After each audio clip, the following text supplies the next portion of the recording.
Hey, hey, hey, it's Tia, baby, and I am back with another video. So today, I'm going to read the story, Selena with Love. I'm going to start out reading the first half of chapter 1. So I'm not going to read the whole chapter this video because it's, I think, 16 pages, and that's going to be a fairly long video. So I'm going to read the first 8 pages this video, and then next video I'll read the last 8 pages for chapter 1. You guys asked for it, so I'm going to give that gift to you. I hope you enjoy it. Comment below and give me some other Selena topics you want me to talk about, and I will be sure to try to fulfill those videos in the near future. All right, enjoy. Selena with Love, Chapter 1, Holding Hands Over Mexico. The seat next to me on the plane ride home from Acapulco was empty, but not for long. After a while, Selena joined me. I had been playing guitar with Selena y los Dinos for a year by then, but our journey together really began after that moment. As we started sharing our lives and falling in love while defying gravity in the bright blue cloudless sky over Mexico. We started off with small talk, chatting about music and the trip we had just taken. Selena's brother AB had treated me and some of the other band members to a vacation in Acapulco in exchange for writing a Coca-Cola jingle for Selena. Selena had started representing Coca-Cola even before I met her. We had written a jingle with a Tejano beat so that the Coke commercial would sound like a Selena song. Come to Mexico with us, AB had urged when I hesitated. It'll be fun. He was right, it was. It was also the trip that changed our lives forever. Up until this point, Selena and I had always been friendly around each other, but professional. I was closer to her older sister, Suzette. Told ya. Who played drums in the band and had a warm, eerie sense of humor. With Suzette, I was comfortable enough to joke around, but I maintained a certain distance from Selena. Selena was barely 18 years old when I first joined the band, but she was already a seasoned professional entertainer. She had just signed with Capital EMI, starting up its Latin division, and had a voice that went right to your heart. Many singers hit the correct notes in a song. Still, they lack something. I don't really know how to explain it. Maybe they're singing a song like they're telling you a story, but they should be asking a question instead. Or they're growling when they should be purring. Whatever a song required, Selena could do it all and still bring more. She was smart and picked up lyrics right away.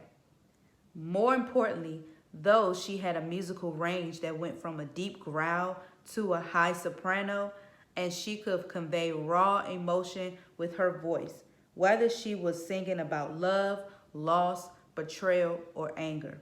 When Selena sang, it always sounded like she was singing directly to you.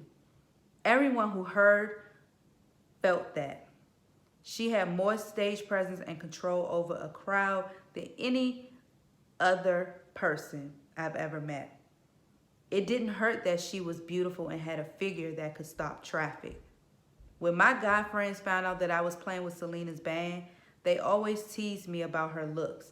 The first thing out of their mouths was always something about how fine she was. I can't count how many times I heard them say, "Man, how lucky you are.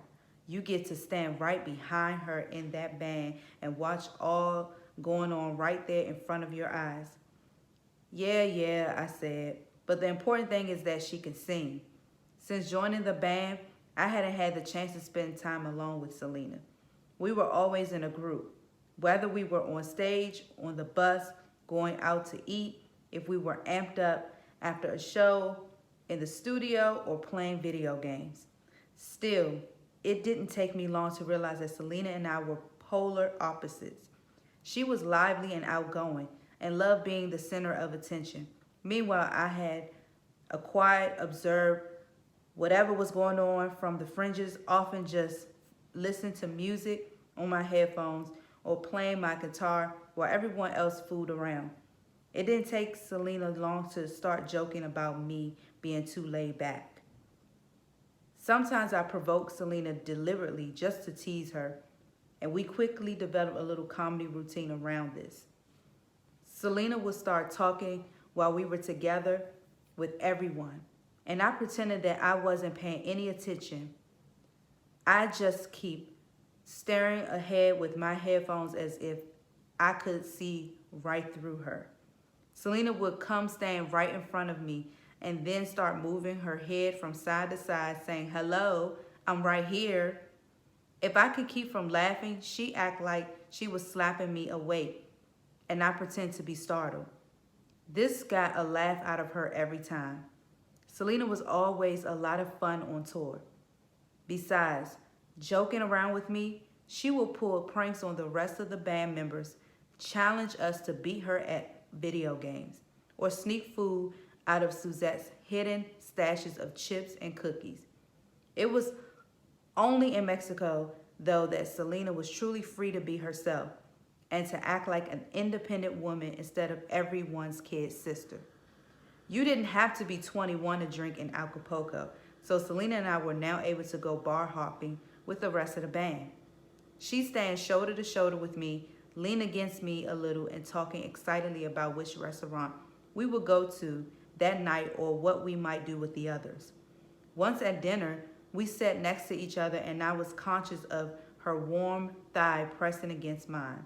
Of course, I didn't complain about that.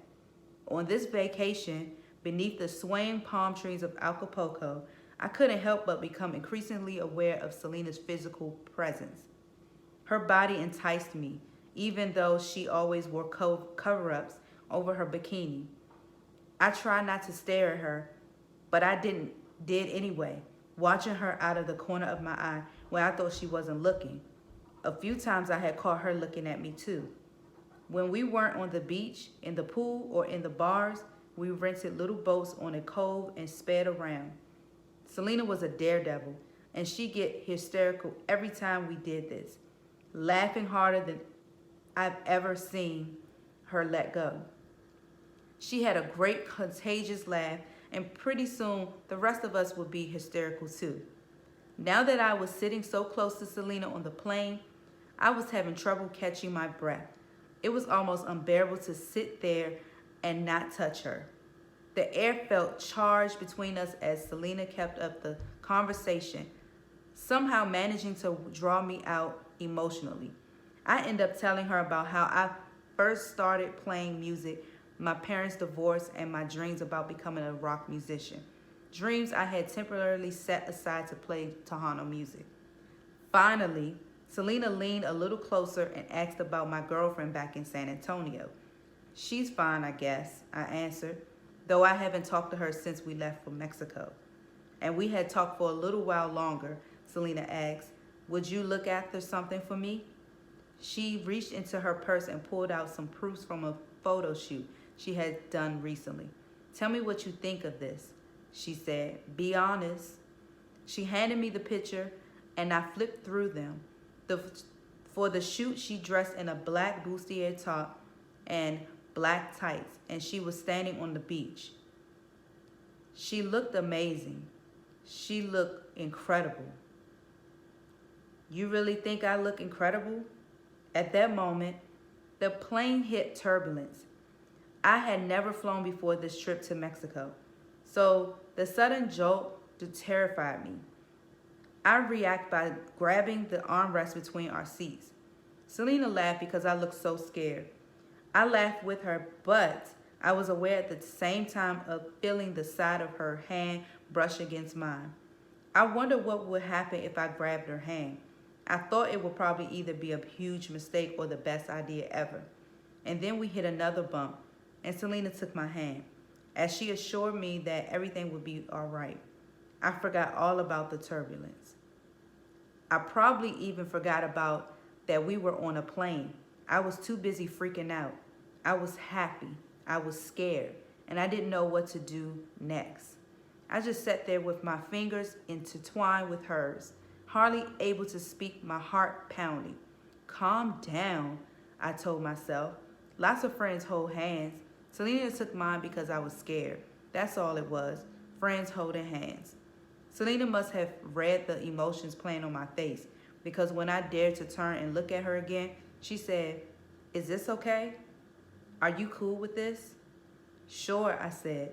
Meanwhile, I was dizzy breathing in her scent, and inside I was screaming, "Yeah, it's cool."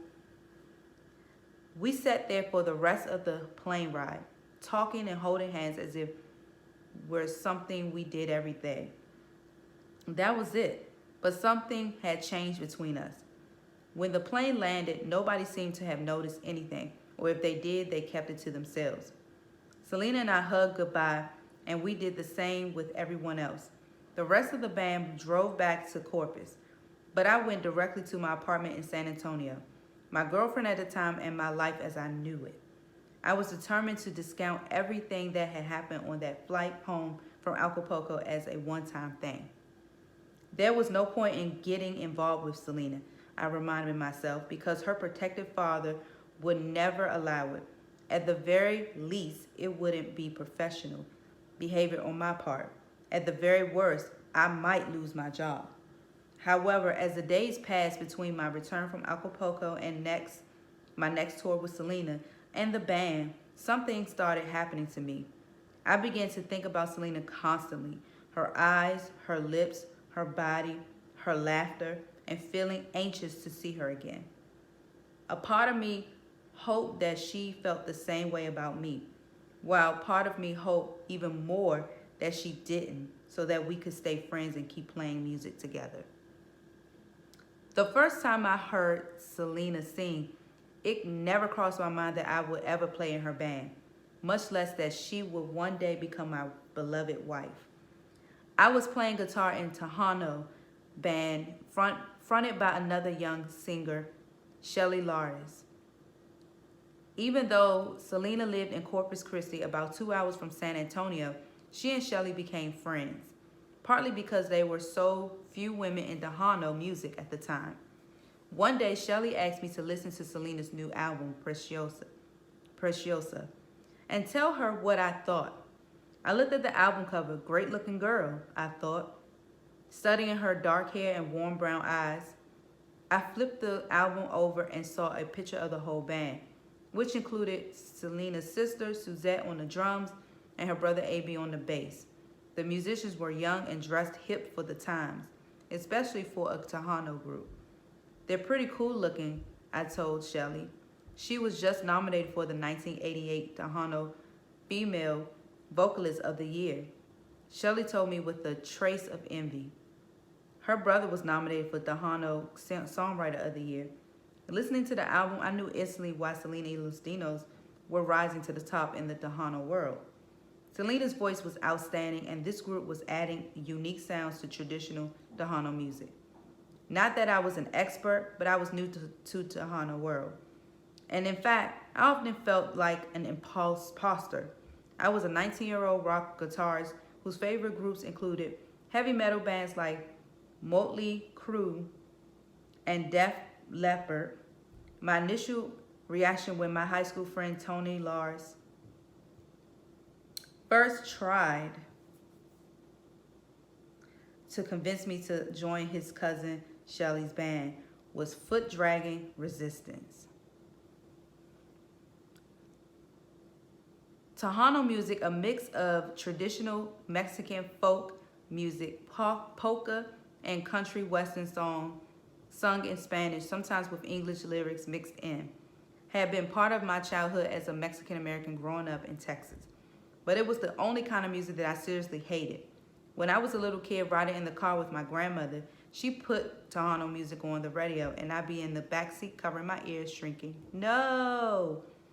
But Tony had caught me at a weak moment, and despite my dreams about running away to Los Angeles and starting a kick-ass rock band, I was sharing an apartment with my father, and the only work I could find was shelving books at the local library. Tony's certainty that we could actually make money playing music, even if it was Tejano music at dances and weddings, convinced me to accept his offer. Tony, Shelley, and the band schooled me in songs by Maz, Laura Canales, David Lee Garza, La Mafia, and the Mexican breed, and the Latin breed. Great Tejano groups that had emerged in the 1980s. When I first started playing with Shelley, I couldn't tell the difference between one group and the other. After a few months though, I got so familiar with the music that I could tell in about 4 seconds of hearing something who was playing it. Tejano groups all had their individual sounds, just like musicians in other genres. At the time, Tejano music was like this big wave building, and we were all on surfboards. We didn't know how big that wave was going to get, but we were all determined to ride it as far as we could. But the new musicians, especially those in Maz and La Mafia, used powerful sound systems and staged their shows with flashy lights. They wore their long hair and dressed in spandex. Tejano music was transforming into something fresh. It certainly wasn't the same tired sounds that I used to hear in my grandmother's car. And Selena y Los Dinos were clearly unique. I knew as soon as I heard that album that they were pushing the envelope by fusing traditional Tejano music with rhythm and blues, Colombian cumbia, and pop. As I listened to Selena y Los Dinos with Shelley, I read the credits on the album cover, shaking my head when I saw that Selena's brother A.B. Quintanilla III had not only arranged produced this album, but had also written a lot of the songs. Selena had a beautiful voice. Sure, but it was A.B. who first impressed me. I had become Shelley's musical director by default. When Tony left the band, A.B. was doing what I fantasized about doing, something as a producer and a songwriter. Wow, I said, Shelley. These guys are right in our backyard, and I can't believe I've never gone to hear them.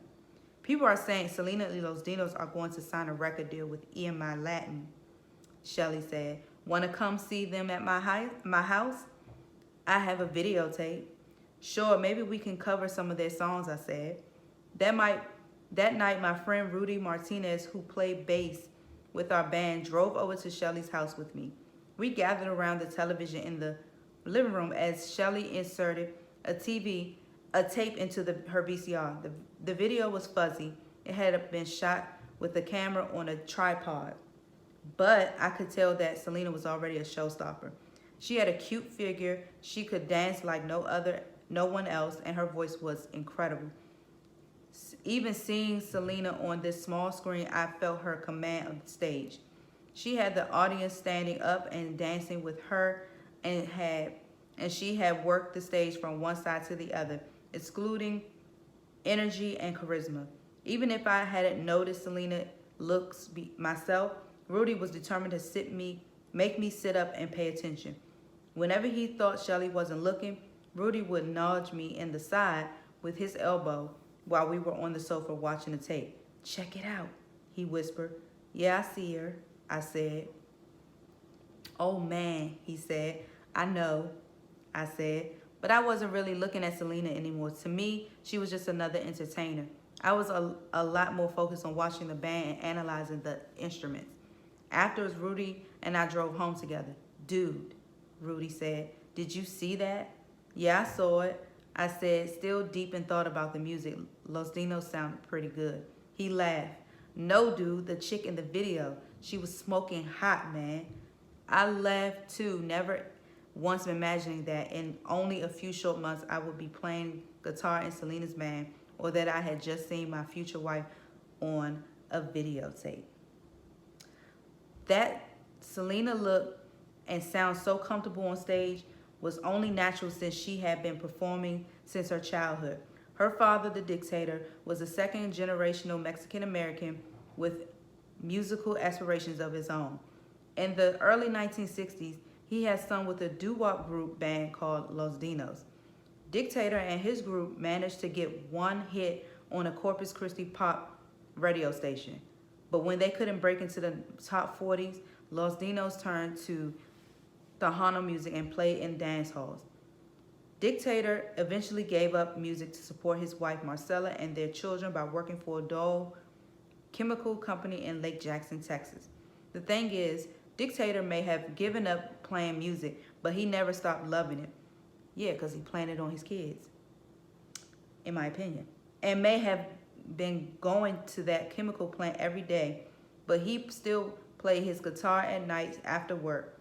Selena would come and sit down to listen. By the time she was 6 years old, she was singing along, and Abraham recognized her talent immediately.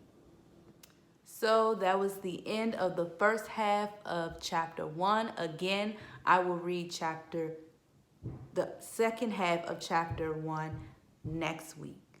So stay tuned. Until then, peace.